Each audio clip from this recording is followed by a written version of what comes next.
Chatters, chatties, welcome home for Great American Chat, a podcast where we chat about great American media. I'm Chad Maurice, and tonight we are chatting about last weekend's acquired movie, A Missed Connection.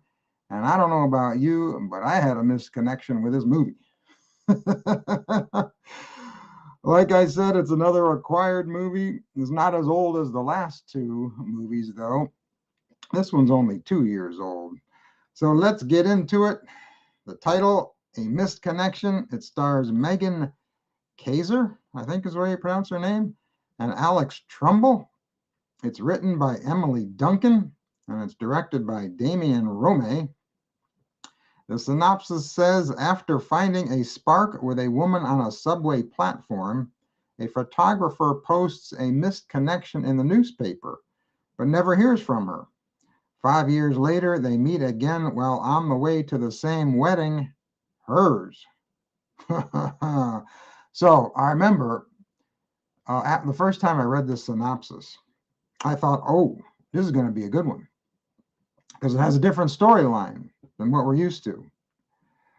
So I thought this was going to be a good one, but oh, let's get into it. So our two main characters here are Vicki and Max. The movie opens up right away. We get our meet cute, and we actually have two meet cutes in this movie. We've got one on a subway platform, and then we have one later at an airport. So this first one, we meet Vicki. She is a New York City designer, and she's looking for a new job. She is on her way to an interview and on the subway, and she's got a resume with her. So she's standing on the subway platform, and she meets Max, and they kind of like each other. He tries to give her his phone number, but she gets on the train and leaves. Max tells his brother about Vicki. His brother suggests putting an ad in the Brooklyn Gazette to try to find her. Vicki's interview goes well, and she gets offered a job in Minnesota. And then we get a flash forward 5 years, and we have our second meet cute, and this is the one that's at an airport. Vicki is trying to get a flight to an island, this tropical island, because she is on her way to her wedding. She says she is getting married in a week. That's what she tells the ticket agent. Apparently, the plane is sold out, and Max is also in line, and he runs to the front of the line where she is, and he's tired of waiting, so he gives her his extra ticket. And they do not recognize each other. He does say, though, that she looks familiar.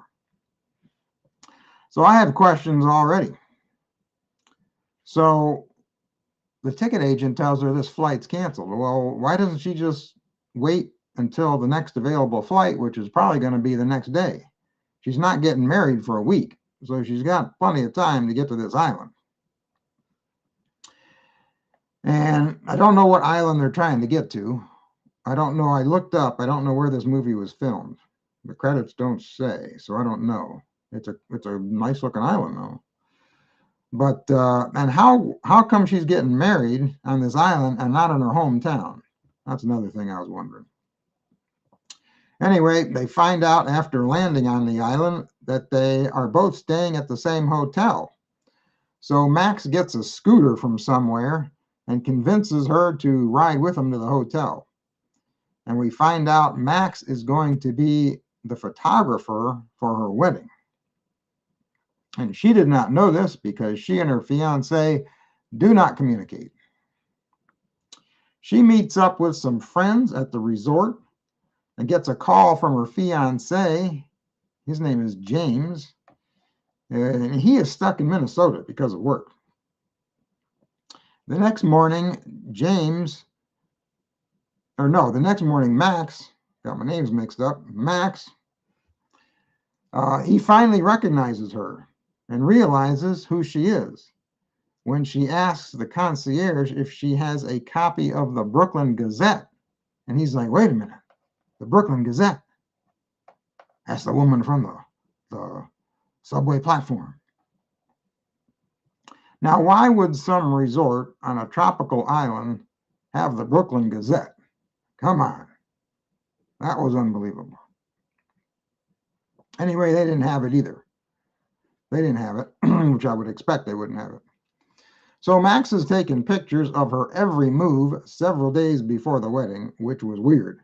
Like it's a week before the wedding, and he's following her around with his camera, just taking pictures of everything, her and her friends. And I don't get that, because normally the wedding photographer only takes pictures at the wedding and the wedding reception, not several days leading up to the wedding.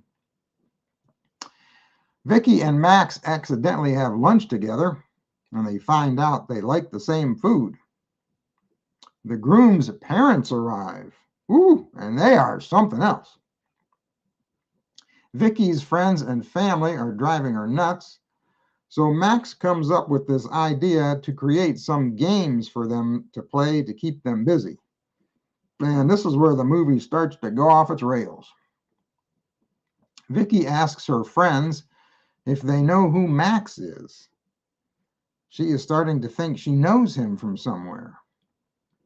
Her fiancé, James, calls her and tells her his parents have a veil that she is to wear for the wedding. Uh-oh. Apparently, it's some family veil. She's not too happy about this because she says it may not match her dress. She sees the veil and tries to tell his parents that she doesn't want to wear it, but that doesn't go over well. She tells Max, let's do those games you want to do. I need to keep these people occupied and off my case. So Max comes up with a scavenger hunt. He hands out maps and directions to everyone, and they go their own way. And then Vicki invites him to the cake testing.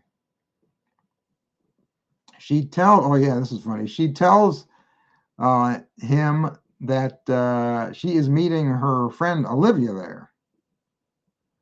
But when they get there, both of her friends are there. So I guess she doesn't care about the other friend. She must be an afterthought, because she didn't tell Max the other friend was going to be there. She just said Olivia's going to be there. Max helps them decide on a cake flavor and decorate for the ceremony, and tries on shirts and bow ties for the fiancé to wear. Gigi's Vicki's grandmother. She shows up, and she's a piece of work. She invites Max to have dinner with her and Vicki. Vicki's friends are also going to be there, and Vicki's future in-laws. So Vicki's future mother-in-law, while they're having dinner, I guess, she tries to change Vicki's mind about the flavor of the cake that they chose. Then Gigi makes a toast and then gives them the answer to some riddle. Apparently, solving a riddle must have been one of the games that Max came up with. I don't know, that was never explained. He was talking about a scavenger hunt, and then they're trying to solve a riddle. While the groom's family and friends partake in the scavenger hunt, so now they're playing the scavenger hunt. Vicki and her friends and Max get in a cool old car and go to get supplies for the wedding. They get lost and wind up at some pretty lagoon, but they don't jump in for a swim. I was expecting them to jump in. Vicki gets a call from her fiancé. He says he is going to arrive even later because he has to fly to Chicago for work. Max comes up with another game that involves folding a napkin to look like a swan. Vicki tries on her wedding dress and the ugly veil that her future in-laws gave her. She's not liking it. Gigi tells Vicki how Vicki's parents met, and she says James, Vicki's fiance, has grown on me. She says like a fungus, even though she's never met him. This was like Gigi's only funny line in the movie, but it didn't make sense because she's never met the fiance. Gigi loses the napkin folding competition and gets upset. The final competition is choosing a location for the wedding photo album. The winner gets a paper blue ribbon, and Gigi's all fired up. She tells everybody she wants that ribbon. Her teammates ask, "How can we help?" And she rudely says, "Stay out of my way." Okay, so now James, the fiance, he finally arrives. He meets Max, which I don't get because you're telling me he hired Max to be the photographer for their wedding without Vicki knowing and without James ever meeting him. So James has no idea. He just hired some guy, never met him. He meets him for the first time a few days before the wedding right on this island. All right, that didn't make any sense. So now Vicki tries to show her fiance all the stuff she did for the wedding, but he falls asleep on her. Max and Vicki hang out while the fiance is sleeping.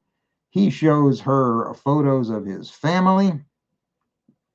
Vicki tells her friends again that she thinks she knows Max, but can't figure out from where. She does a Google search and sees a picture of him and finally recognizes him as the guy on the subway platform from 5 years ago. Oh boy, another thing that doesn't make any sense because he looks exactly the same in this picture as he does right now, live on this island. So, why did looking at a picture of him spark her memory, but looking at him in person didn't? He looks the same. Oh, ridiculous. So, Max finds out from the fiance that he doesn't plan to move to New York like Vicki thought he was going to. So Max runs to Vicki's place and confesses his love for her. Not a cool thing to do to someone the day before their wedding. She admits to him she remembers who he is and meeting him on the subway platform. He says, "Well, why didn't you answer the missed connection?" She says, "What are you talking about, Willis?" He says, "I put an ad in the Brooklyn Gazette." She says, "I moved to Minnesota the next day. I never saw it." Man, she sure packs up fast. She did the interview one day. She moved to Minnesota the next day. She moved right across the country. She gets on her fiance's case about how he never makes any decisions and how he didn't help her plan this wedding. She invades her fiance's privacy and reads his email. She sees an email from Max saying, "I quit. I'm not going to photograph your wedding. I'm out of here." So he's going to bail on them the day before their wedding. That's not cool. She gets on her laptop and searches for back issues of the Brooklyn Gazette. How she found that missed connection from 5 years ago, I have no idea, but she finds it.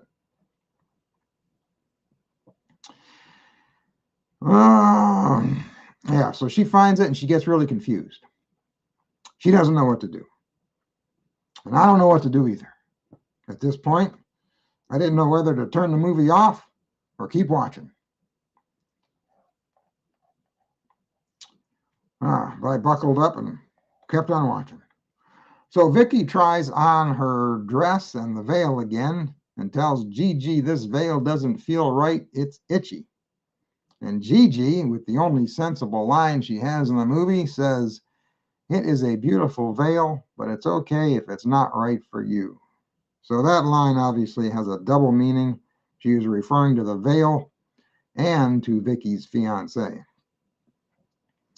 Everyone is having dinner, and Vicki's fiance decides to surprise her by telling everyone he made an offer on a house for them in Minnesota. And Vicki is like, "What is going on? I thought we were moving to New York." So she runs off. Gigi catches her. Vicki says, "I don't know what to do." Gigi says, "Go with your gut." Then Gigi gives her some good advice. She says, "Life is short, time moves fast, don't waste any of it." Yeah, ain't that true? Vicki and her fiance have a talk. She says, "I think we are making a mistake." He says, "I'm so glad you said that because I feel the same way. I don't want to move to New York." The next day, Vicki and her fiance tell everyone the wedding is off, and Max shows up to stop the wedding. And I'm like, wait a minute, I thought he already left town. His email said he was leaving, but I guess he's still around.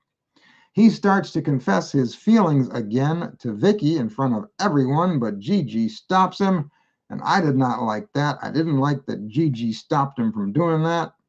She should have just let him ramble on and make a fool of himself. Would have made the movie a little more entertaining. A little more entertaining for sure.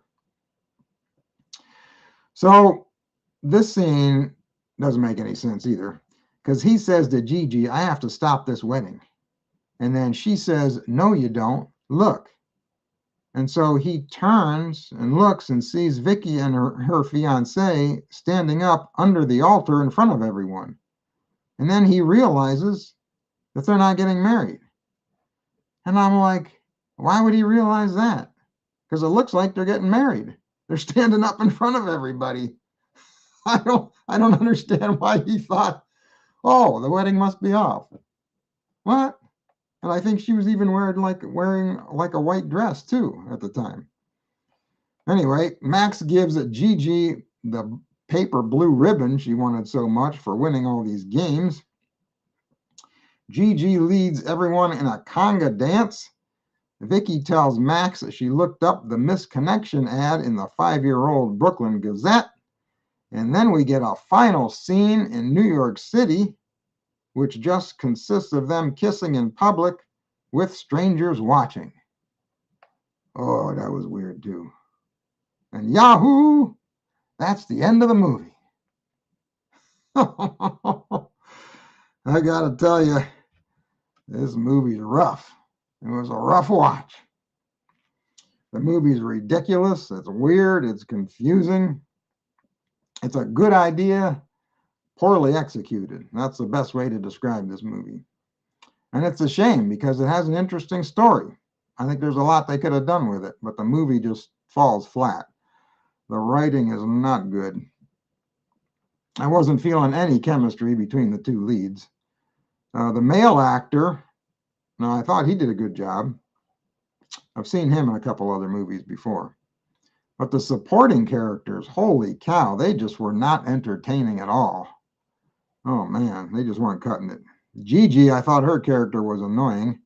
And they've got this poor actress playing Gigi in this ridiculous looking wig. I mean, it's obviously to make her look older.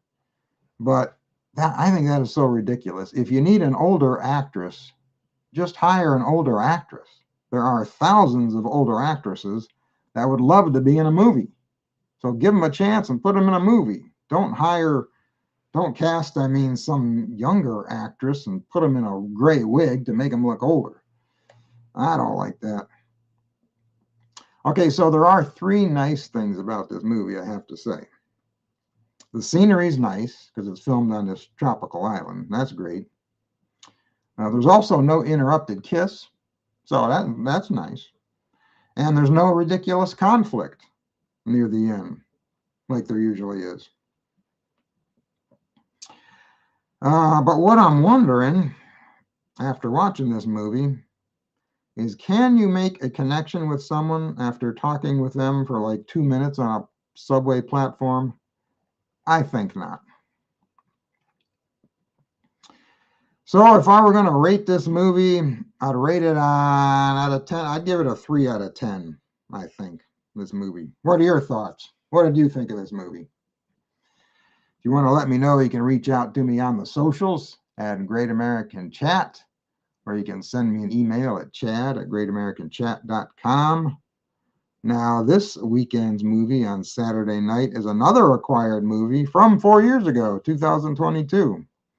It's called Love Afloat, and it stars Elena Smith and Travis Bravo Thomas. And the synopsis on this one says, when Lorelai inherits a shabby sailboat from a distant relative, she hires Rob to help clean, fix, and sail it from its present location at a Caribbean island to Miami.